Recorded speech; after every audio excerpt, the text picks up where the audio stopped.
So I'm Sean Leugers, and what I wanted to talk about tonight is the humiliation of suffering and the glory of redemption. And so just to kind of get into several things, I want to first go over why we suffer.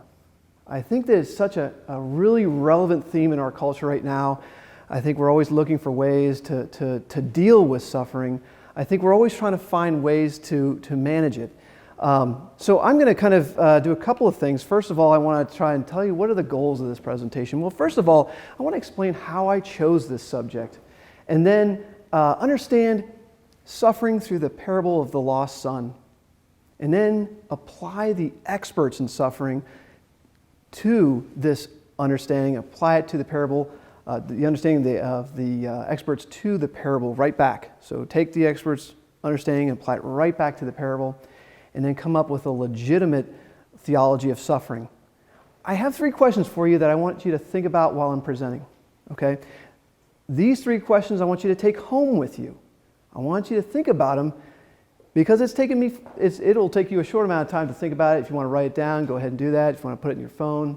I think these questions are really important, okay? It's taken me 42 years to get here. You might as well just kind of take it from me. There's these 3 questions. Number 1, why do I suffer? How do I endure it? And finally, how am I redeemed through it? So again, why do I suffer? How do I endure it? And then finally, how am I redeemed through it? Okay, and that really sets us up for what we're about to do.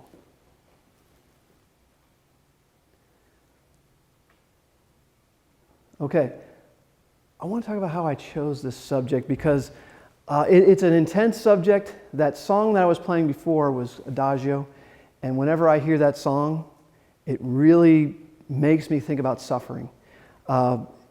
It pulls it out of me. It jerks on my heartstrings, and I can't help but think about suffering. And then if you combine that with the Rembrandt, that was the opening picture, that's, to me, really powerful. So a little bit about me. I think you heard it enough there, but also here's a little bit more. So my wife, Catherine, who's right there, we've kind of been through a lot together. There's been a number of things we've gone through together. I was a captain in the Marine Corps. Well, right. And in that process, I went to the Horn of Africa where I saw, unbelievable, desolate poverty. I saw over in Iraq, I saw just, death and the things that people do to each other. And those events were really, I couldn't reconcile them. I couldn't, they just stood out from all the other experiences of my life. And it was like trying to fit squares and pegs into round holes. They just kind of stuck out, and they've been with me for a long time. Even when I was doing my master's in zoology, I was finding myself wanting to talk about why do we suffer? So this has just kind of never left me. I get a lot of back pain. When we were moving to Cincinnati, like I had a torn disc and some tendonitis, and here we have to move, and I have to do all the work, and Catherine's 8 months pregnant, and it's like, you got to move. Well, what started to come forward to me is that, hey, you're going to suffer, but it's worth it. And you're going to have this glory at the end if you're willing to go through this process. So I also did this. One of the things that really kind of got me more focused was when I did this project on the Gospel of Mark. At this time I was doing several courses at once, and it was synoptics and the Christology, and I did a project on the Gospel of Mark, and that's a very human picture of Jesus, and it's the suffering servant, and I was like, that's it. That's what I want to look at. And so what I'm going to do is go back to that Rembrandt and kind of point out to you some of the things that got me thinking this way back. Some images that I think are helpful. So I go back to this Rembrandt, and one of the things that always kind of caught me was like, if you look at all the images here, which one speaks the most to you? which one kind of grabs your attention the most? And I'll give you a second to think about that, because I think this was one of those critical moments for me. When I see this, you can totally see levels. You clearly see suffering, right? This is the young son. I'll start there. Here's the young son, and I'm just going to kind of rehash the parable, not because you don't know it, but because it's important. But, the son, he's decided, Father, give me a share of the estate that comes to me. He gathers up all his things and he leaves. Okay? Well, then he, obviously spends all his money. He's living for wealth. He's living for himself. He's going to decide what's going to make him happy. And he comes back just a pathetic mess. And you look at him, he's got his hair is falling out. He's wearing rags. His shoes are torn. He's a pathetic mess.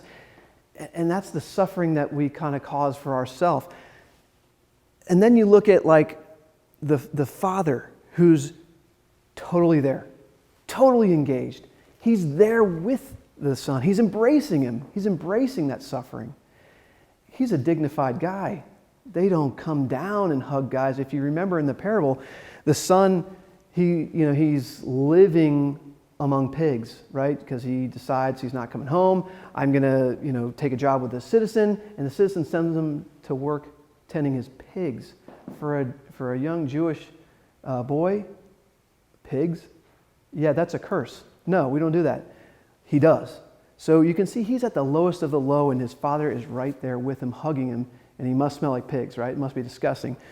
So the father's right there, but then you look at all these other images, and one of my favorites, one that's always kind of stood out to me, is the same one that you can hardly see, which is the one way back there. You can see this woman that you can hardly see her, and that's sort of this leveling of engagement with suffering to me. I'm just out there. I'm not really aware of what's going on. So that's one level of engagement. And then you've got the woman over here that I kind of see what's going on. I'm generally aware. And then this guy right over here, he's just kind of ambivalent. Yeah, I get it. He's got his leg crossed. Yeah. You can kind of see that look on his face, you know what I mean? The son's right there, and he's just going to have none of it. I'm not having it. All right, I'm rejecting it. But here's the father embracing it. And so there's so many images going on here. There's so much going on that talks about suffering and how you engage with it. And so that's kind of the highlights of the parable. And I also want to kind of get into what does that mean for us, right? Because we have to live it. Why do we suffer? So here's a theology of suffering, which it just means, what do we make of this? How do we understand suffering? Well, suffering is a process that, when engaged willingly, leads to redemption. Willingly. When engaged willingly, leads to redemption. That's the hard part. So I think there's what kind of emerged as I was going through all of this is 4 stages. There's 4 stages of suffering. Honesty, humility, acceptance, and surrender. That's the process of suffering. And you have to go through it. You have to say, well, you don't have to say yes. You can say yes, or you can say something else. A lot of times people are like, you can say yes or no. Well, you can kind of be like the guy, the ambivalent guy, and just, I'm going to give it that and not do anything about it. When you give it your yes, you can progress to that next stage. You can go from honesty to humility. You can go from humility to acceptance. You can go from acceptance to surrender. Okay? So honesty, humility, acceptance, and surrender, that's how those lead, when you do it willingly, they lead to redemption. But I want to make sure we don't think that this is formulaic. If you do these processes, you're going to get redemption. Whoa, not so fast. So again, why do we suffer? I can anticipate everyone saying, well, why do we suffer? Why? Everybody's asking that. Here's the cold comfort.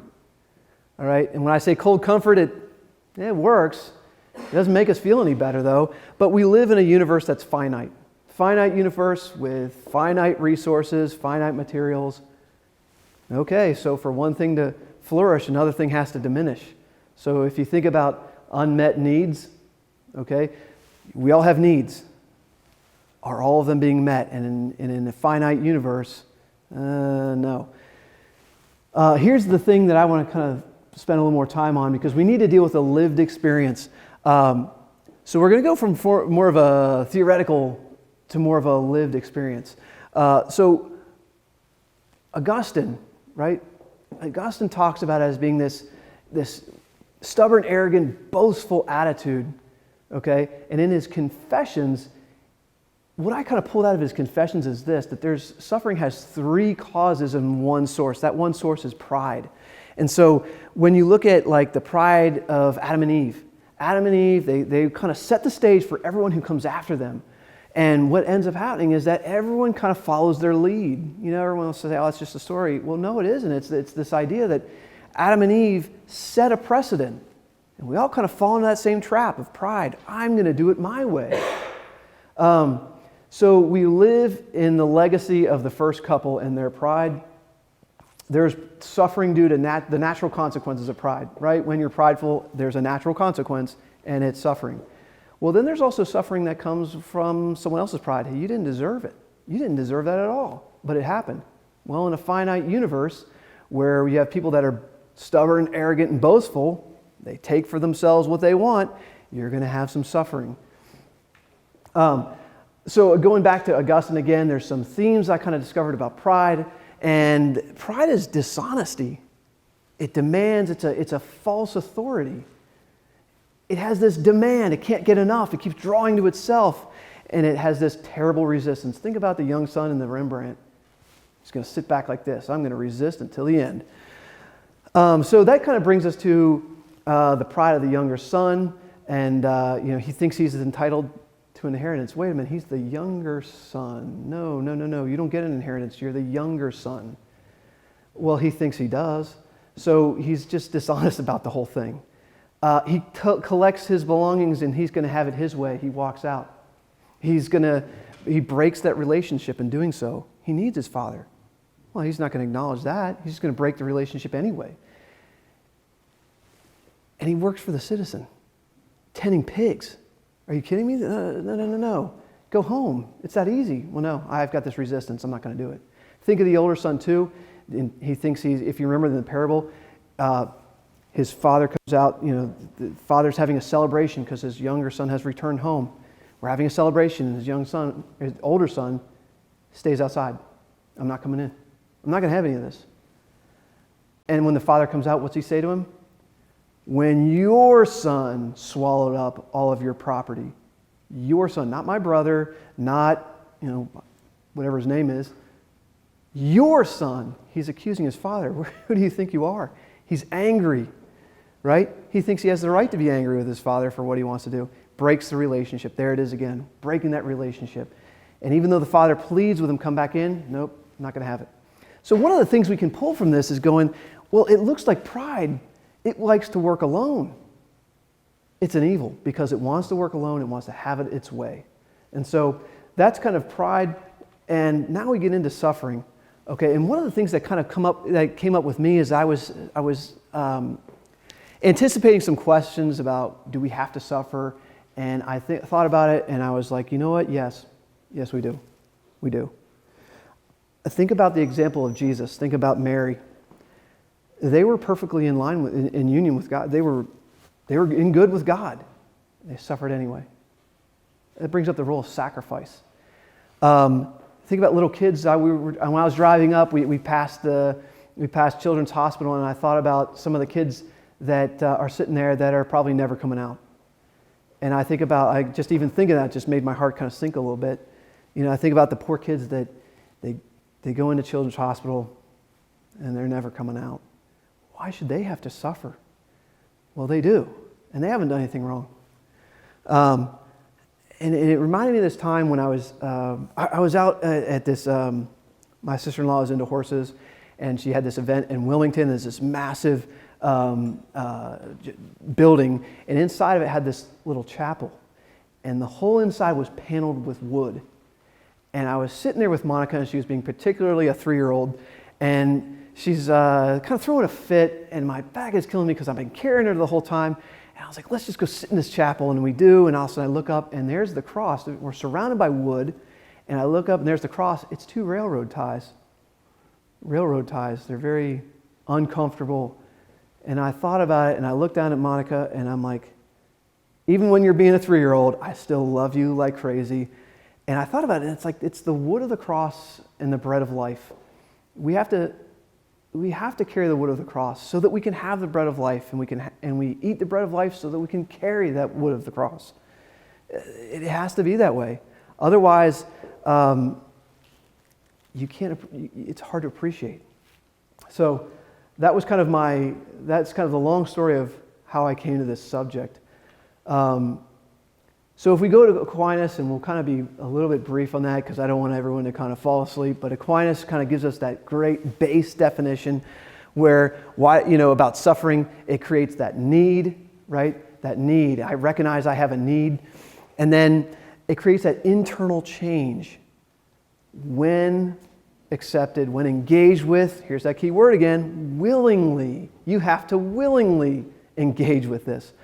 Here's one of the books that was one of the most influential in my life is Bonhoeffer's The Cost of Discipleship. If you don't know who he is, he was a Lutheran pastor. He was arrested by the Nazis and put in prison.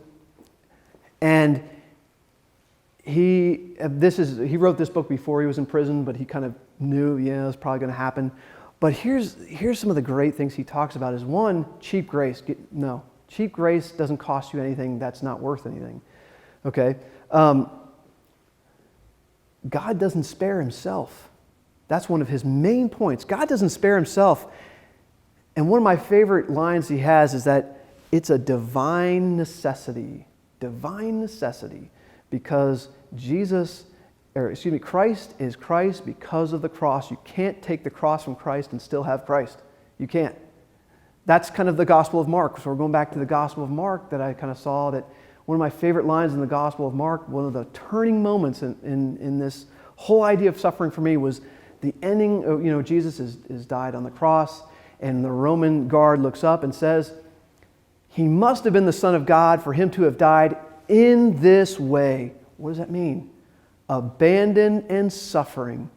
That is hell. It's when you're alone with your suffering and you have nothing else. You're all by yourself. Only Jesus can do that. We can't. Well, that's the sacrifice. He sacrifices himself. He goes to hell for all of us. That's the sacrifice. And the main thing is God sees his people suffering. He is always faithful. And that's the part where we can take hope. Okay, suffering is bearable. And when we can remember that. I turned to the City of God, and one of the things that he pointed out is that suffering is an invitation. It's an invitation. Now, remember, I haven't done anything wrong. I'm a good person, right?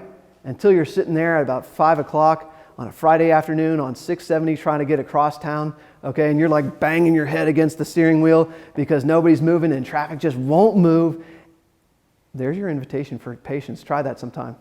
Go ahead and try it. Think about listening to music and think about those good things, okay? So the next time that happens, I want you to think about this, that, hey, this traffic is really a chance for me to be patient. And that's a good lesson for me because I'm kind of a type A driver, and it's hard for me to do that. It's also correction for the wicked. I don't think anyone would have any trouble with that. You do bad things can happen to you. Okay, that's pretty obvious. One of the things, though, is really important is Job. He was a good guy. He was a really good guy. Well, Job has his spirit proved through his suffering. And if you remember the story of Job, he has everything taken away from him. And everyone's telling him to curse God, but he won't do it. He stays faithful. And at the end, when all of his friends have been disproven, God sets him up as the mediator. Now all of his friends have to go to Job in order for their prayers to be heard. Why? Because Job was faithful. He hung in there. And that's my point to you is hang in there. One of my mentors who couldn't make it here tonight, he's going through leukemia. Bob Grove. He was my friend and mentor at Hartley. He was a Marine. He had been in Vietnam. I first got to Hartley. I wasn't sure how this was going to work. And they set me up with a mentor. Here's a Marine. He'd been in Vietnam, 3rd Battalion, 5th Marines. I'm like, that's my guy. And he always used to say, hang in there, hang in there. And now I'm sitting here talking to him on the phone saying, hey, Bob, hang in there. All right? That's kind of what it's about. And here's another example of like why do we suffer? Some people suffer terribly when they don't deserve it. Think about like, what about people that suffer horrible things? And I'm thinking like, Augustine uses the example of, it's the later Roman Empire. It's like new week, new invasion, new destruction on Rome. All these barbarian tribes are coming in and destroying the place. And a lot of the women were raped in the process. And they didn't deserve it, and that's a horrible crime, right? And the Romans invoked the idea of Lucretia. Lucretia was raped by Tarquinius Sextus. He was the son of an Etruscan king. You know how that goes. And she can't bear the shame. She tries to escape suffering by committing suicide. And Augustine's point is, no, look at the Christian women. Look what they did. They didn't seek vengeance, either on themselves by killing themselves or on their attackers. They didn't. They took mercy. And to me, that kind of shows that this is somebody who had mercy on their attackers. They've not only accepted, they've gone through that whole process. They know, they acknowledge what happened, right? We're honest about it. They showed humility, right? They submitted to God. They've accepted what happened, and they've surrendered. They surrendered because they know, well, as Augustine pointed out, there was only one criminal in that act, and it was as he says, it was the ravisher, not the ravished. Okay, a radical surrender to God's mercy. And so, one of the themes that came up that was really impactful on me was this idea of prisons. I loved reading Solzhenitsyn, although I would say if I was going to read it, I'd need years. This thing is huge. But Solzhenitsyn wrote the Gulag Archipelago. That's the story of he was in prison because he resisted Stalin. Interesting story. He was actually a decorated war veteran from the First World War, only to come back, get thrown in this Gulag, right, which is a prison system where they just work them to death. And then we got too many prisoners. So what's Stalin's solution? Do we let them go? No. Do we kill them? No, that would waste bullets. Just don't feed them. That's Stalin. Okay? And that's the prison system that they had. They had to work to death. And he recalls a story of these one guys that they were starving so bad that they eat the grease, the axle grease that meant for the wheelbarrows. They eat it. They're eating lichens, which is with lichens are those little symbiotic relationship between a fungus and an algae, right? They grow on rocks. Okay, they look particularly unappetizing. They were eating those. Okay, how bad can things be when you're reduced to eating things like an animal? Well, that's the gulag. That's the suffering. And one of the things he points out is that there's these goners. These guys are close to death. They carry the other goners. They're about to die themselves. They're so weak, so malnourished. They see these guys that are worse off than them, maybe even slightly worse than them, and they pick them up and they carry them because otherwise these guys are going to get beaten with clubs and torn apart by the dogs.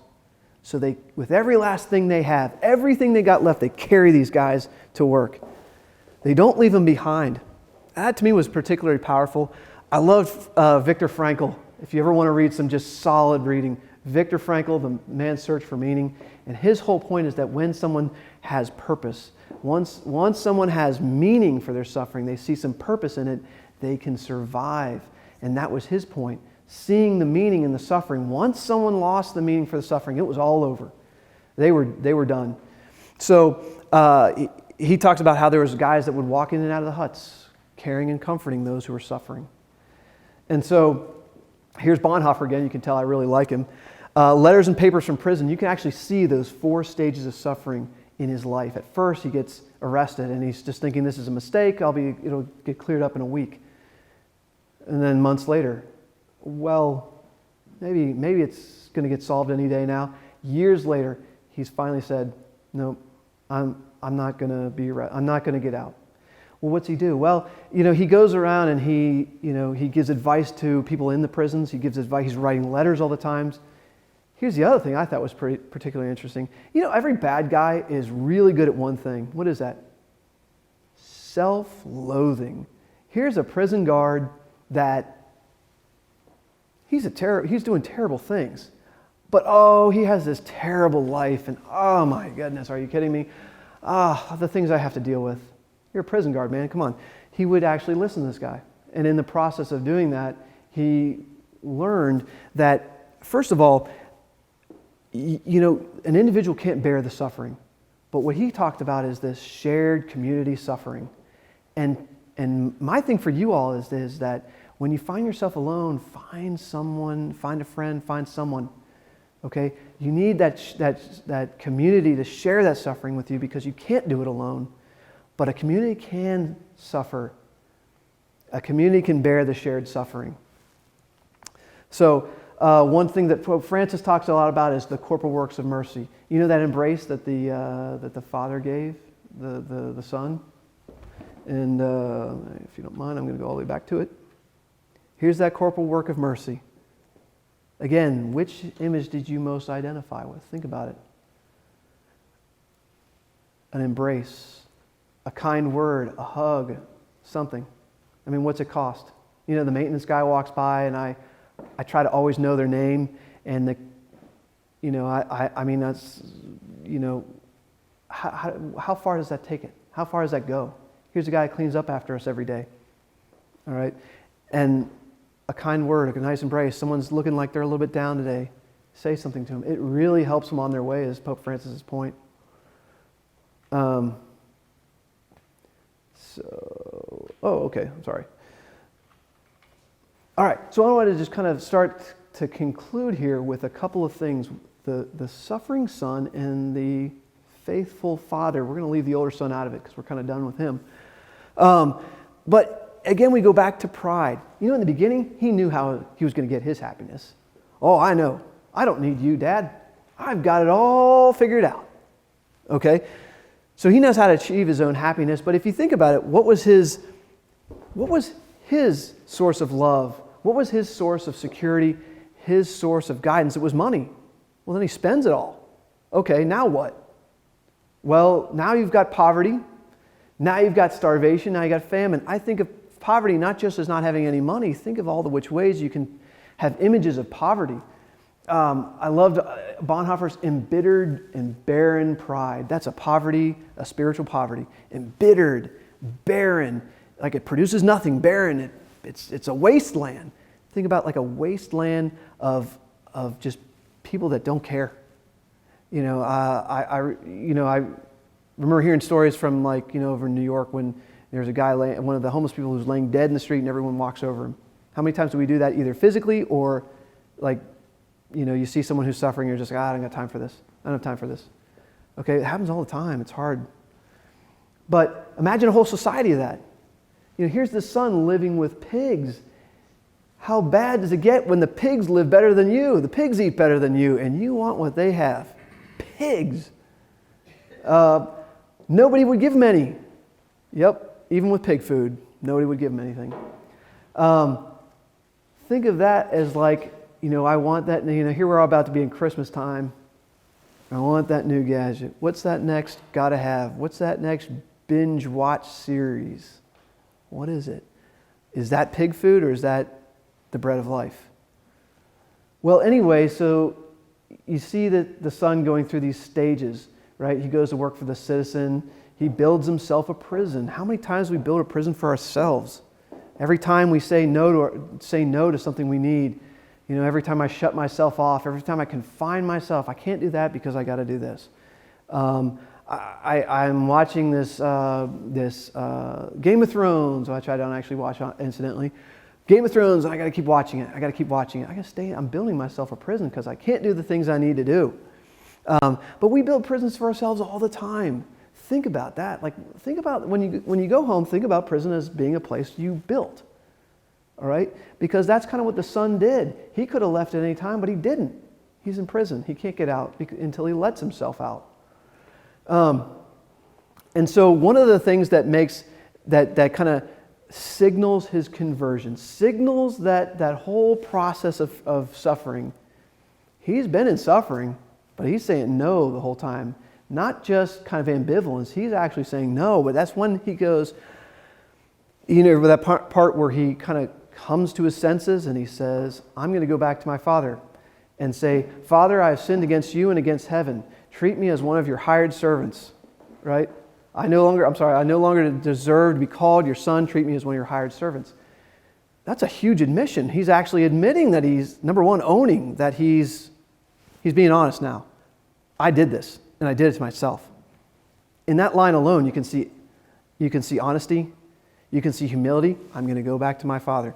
You can see acceptance. I've accepted that I've done this to myself. And then an attempt, I'm intending to surrender myself. Well, the minute he gets up and he goes, the father, if you remember, runs to him. Again, an undignified move by a father. Well, when he finally meets his father, there's something I kind of noticed that I thought was really interesting. He's made another step. His father embraces him, and what's the next thing that happened? He says, Father, I have sinned against heaven and against you. I no longer deserve to be called your son, period. What happened to that? What happened to that treat me as one of your hired servants? I think he's not even assuming that anymore. I mean, think about that. Why would you suddenly quit saying that? You're not even assuming you can be a servant anymore. To me, that signals surrender. I'm going to throw myself at the mercy of you. I'm surrendering myself to you, throwing myself at your mercy. I'll take whatever I get. To me, that's the full conversion. Right? Honesty, humility, acceptance, and surrender. And then he's got that embrace. And so now it's the faithful father. And the father undoes all those things that the pride of the son did. And so again, there's those four themes again.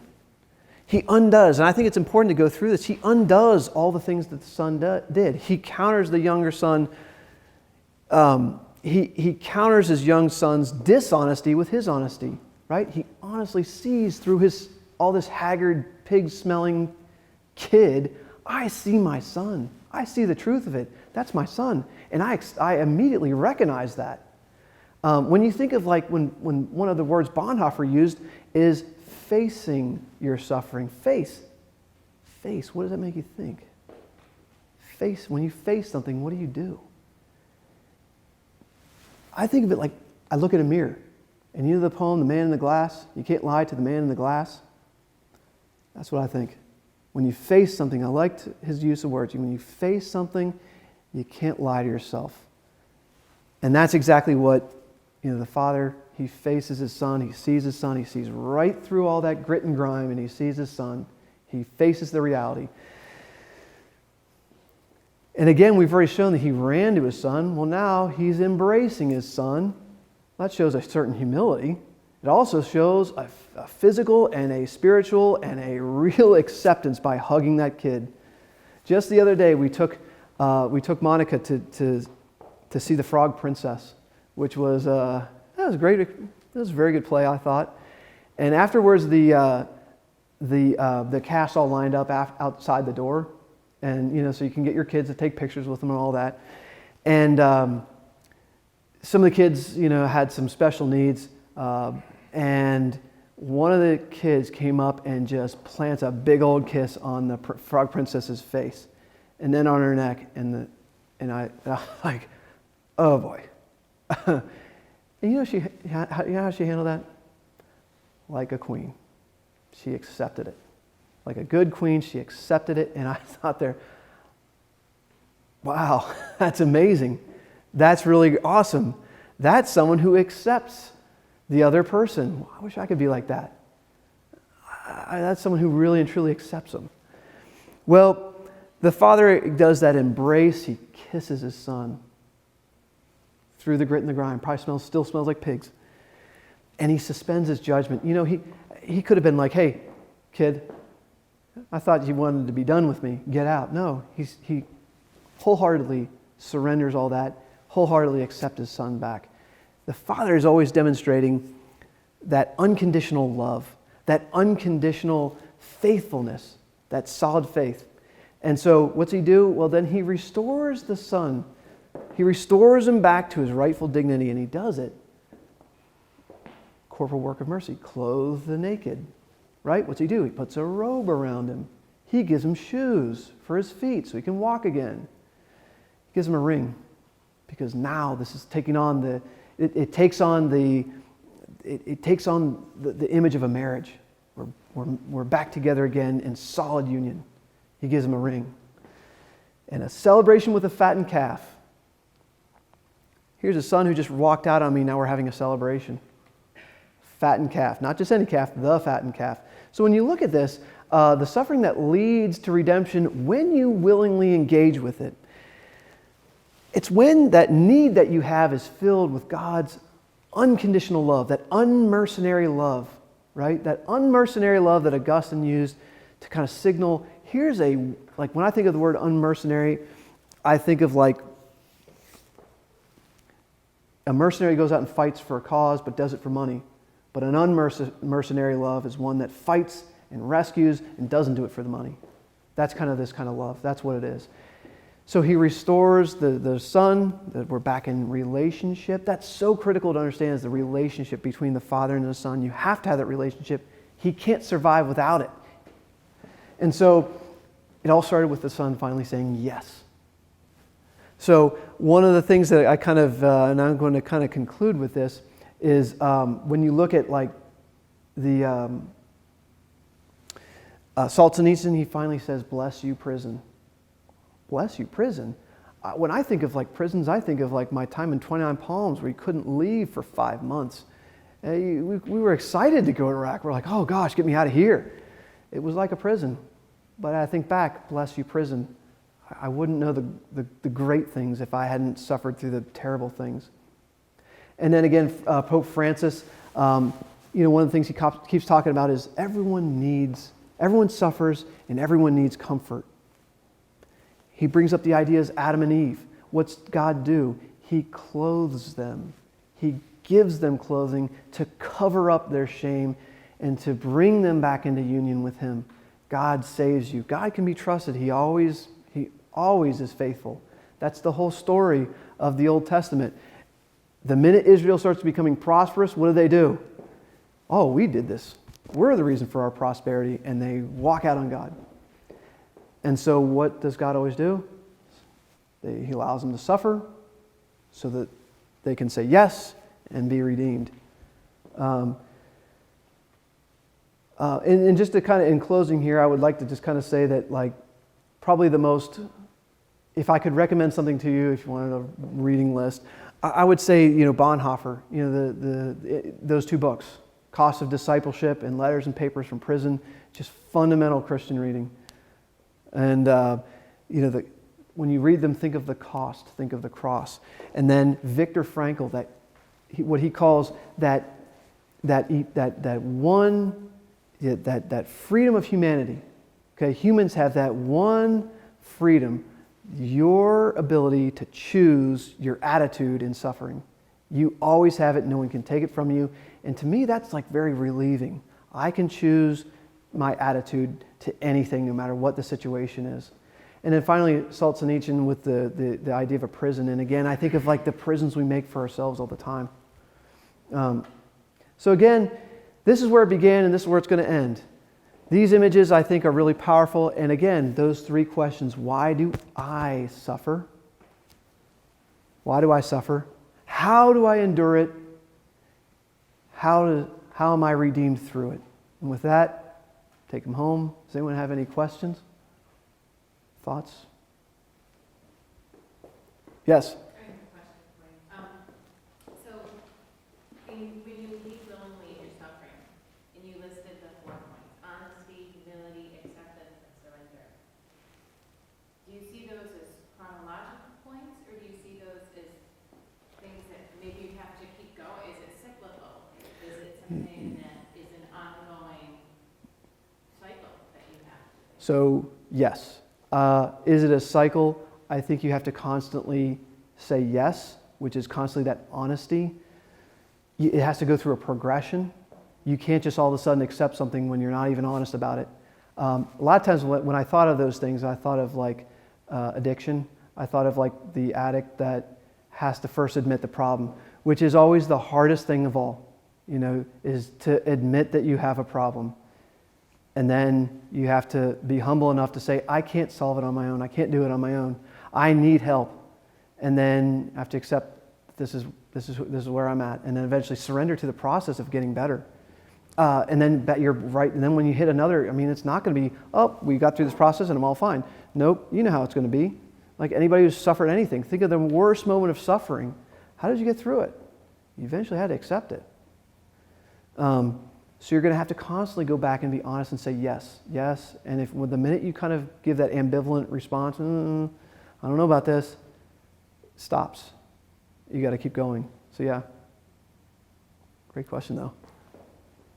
Yes, Dr. Madden. I had you a number of times in classes, and I stole your line. I commend you for what is typical of your manner of approaching anything, which is direct and straight and honest. And I thought that everything was wonderful. If I could only recommend for the future one thing, and that is to elaborate on those 4 stages, or maybe you'll develop more of them, but the stages of suffering. Yeah. Because everybody knows the 7 stages of grief, right? Elizabeth Kubler-Ross, everybody's aware of it, because everyone goes through great grief. But everyone goes through suffering too. But it's difficult, and what you can offer, right, whether it's whatever audience or whatever outlet you can do in Cincinnati or Columbus, everybody experiences suffering, but we want to avoid talking about it or elaborating on it. And I think you can offer a wonderful service to millions of people if you were to elaborate it. And I just want to encourage you to do that in the future. God will. And that's the thing about Dr. Madden. He always challenges me to take what I've done and move on some more. And so my 12-page paper ends up being 20. And 60 at one point. At one point it was 60. But no, and in fact, Dr. Madden was encouraging me. I did a paper on the Gospel of Luke, and to this day I'm still thinking about using that and working it and moving it more. And yeah, you're right. I didn't want to keep dragging the time out, but you're right. It's those 4 stages. Everybody knows. Like nobody's surprised to hear that you're going to have to take on suffering. You're going to have to deal with it. Everybody knows that, but nobody wants to do it. You know. Well, that's the hard part. How do you, well, sometimes when you have a friend, a community that can help kick you in there, you have a professor that's willing to kick you a little bit further, then you do it. You used the word acceptance a couple of times. Yeah. So just, Dr. Getta, I'm going to do this, the next step. Yeah. You might want to look into something that's called acceptance commitment therapy. Yeah. And see how that's something, an approach like that to mental health issues, how that would interface with your stages. Yeah. It's called ACT. Interesting story. My wife is a psychologist. She's sitting right over there. She's probably got that one written. She'd probably write that one down. My son is a psychologist. Yeah. That's where I got this whole stuck point idea from, is that, you know, if you give any other response than yes, you're at a stuck point. It's right, you know, so I'm kind of like almost reciting a lot of the things everyone else gave me. So it's kind of, you know, it's actually really a lot of fun, and it's a good process to kind of realize, where did I get this? Well, I can sometimes trace it right back to where it came from. So when I said Bonhoeffer's Cost of Discipleship is fundamental Christian reading, that's where I got it from. That's where I got that idea from. Anyone else? Yes, sir. Let me just offer one thought, since you have to pick Rembrandt's painting there. So in everything we do in the program, theology is a process of reflecting upon God's self-revelation. And so given that the Father here is, in the story, a representation of God, what do we see there? We see oversized hands of embrace. That's what we see. And so with that image in view, we can pray quite a bit about the request for God's embrace of our suffering and our humility, our acceptance. Yeah, I love it. The extended hands, and actually now that you say it, what's sticking out to me is all the hand positions of this guy balled up and crossed, this guy, like I kind of pointed this out earlier, that one's always stuck out to me. You can't even see hers or hers. The hands are not there. The hand of invitation is not there. This guy, because I just don't care. This guy, because I'm not going to give it to you. That's that stubborn, arrogant pride, and God's are outstretched. Yep. Time for another paper. Got to write another paper on this. Thank you for all coming out. I really appreciate it because it's for some of us it's a long drive, for some of us it's a short drive, but either way, I appreciate it.